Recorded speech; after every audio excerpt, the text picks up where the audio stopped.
guys, my name is Bob Gaming and welcome to LightningCast. So today we're gonna be talking about let me just open it right here. There's a 10-year-old kid who 10-year-old beats 90-year-old woman to death. So this subject, 10-year-old Tristan, 10-year-old the 10-year-old's name was Tristan. And So let me just read right here. 10-year-old Tristan mother, Martin Verptica, sorry I cannot pronounce her name, told cops that her son had confessed. Novaka screamed at him when he went into her room. Tristan then told his mother that he got mad, lost his temper, and got a hold of his stick and put it around Novak's throat. The young boy allegedly pressed the rod into Novak's throat, Novak's the 90-year-old woman, throat, and struck her 5 times in the abdomen and 5 times in the throat. So, that was just part of this. Why would this kid do it? Like, I guess he was angry, but he was in somebody else's room. Except it's their privacy. Come on.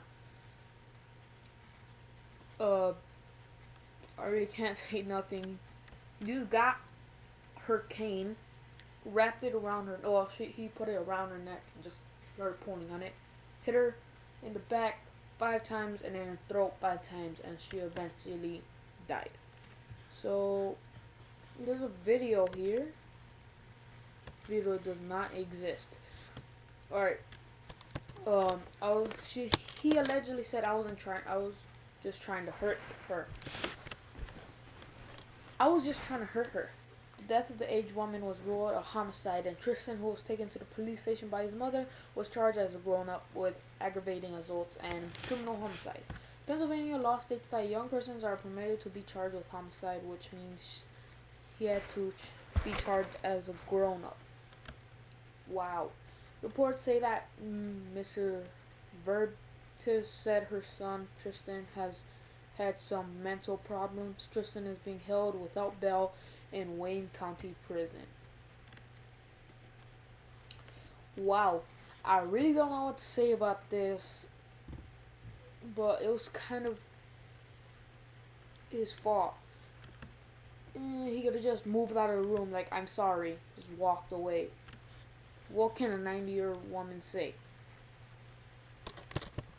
Seriously? Wow. Wow, really? I just can't even think about it. And this 10-year-old? I'm 11 years old. So, 1 year older than me. And this is probably like a year old. Probably this post is basically like I don't know when this was posted. This was posted October 17th. Not that long ago. But come on, seriously. Couldn't just walked away. Yeah. So basically, if you guys want to go check out this article, it's an informationoverload.com /10-year. Yeah. It's go to informationoverload.com and search up 10-year-old boy beats up 90-year-old woman to death, or go check out Information's Overload channel out over there. Yeah. So now let's get to the other thing that I was about to talk to. Try to find it.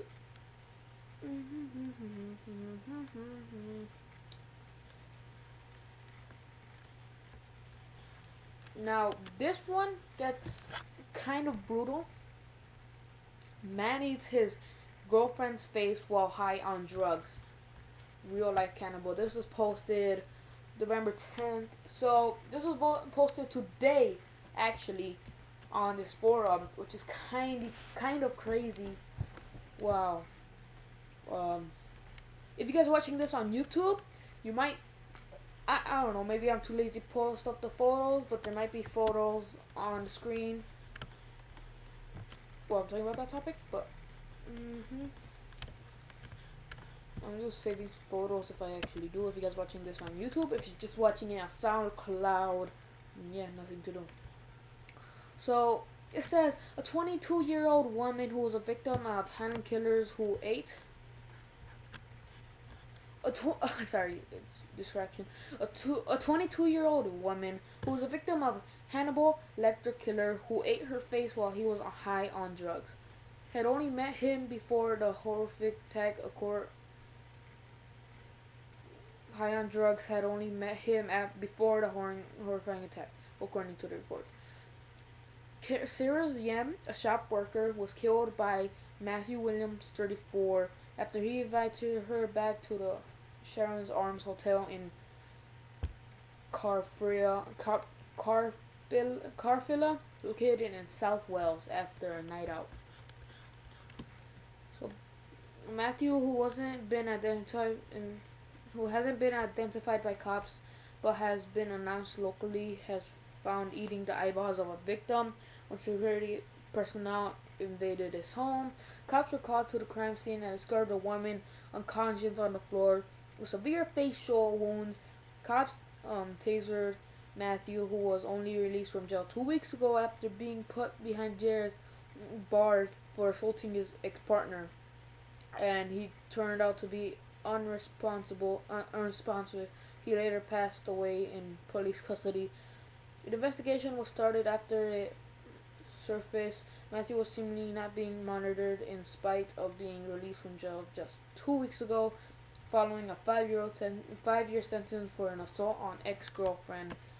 Friends said how Yem only met Matthew hours before the victim's murder. After he offered to get her a taxi after a night out. They stated that the next stop and shop assistant must have been convinced to go up to Matthew's hotel at the B&B that was being used as a temporary housing for homeless people prior to launching their horrific attack. So there's a video here. I'll let you guys listen to it. It's a news clip, I think. Crime scene unlike any other witnessed in this small Valleys village. A murder involving an act of cannibalism. People in our guide can scarcely believe it. It's not something you... Hold up, let me put the volume up.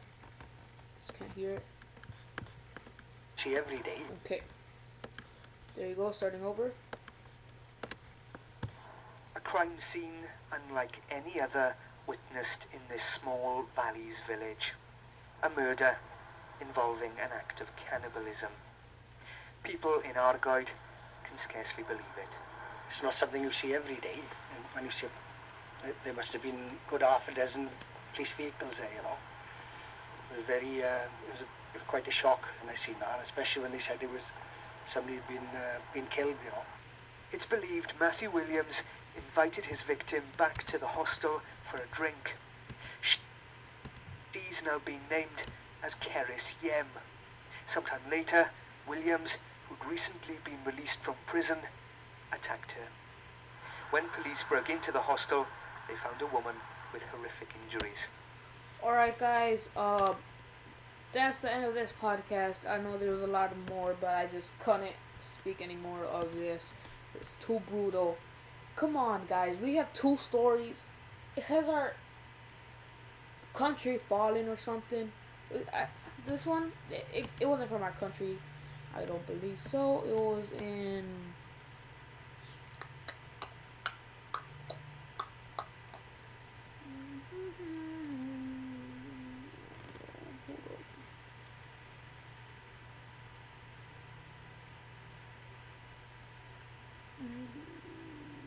I do not know, but come on guys. Is this what we want our kids to see? Well, I'm a kid. Do you guys want me to see this? Come on. Seriously? So this is a long report, and I don't know what to say really. This is really bad. Hopefully next time we have a happy one. See you guys next Monday at around 4 or 5 p.m. Eastern Pacific. I said it. Woohoo! See you guys in the next podcast.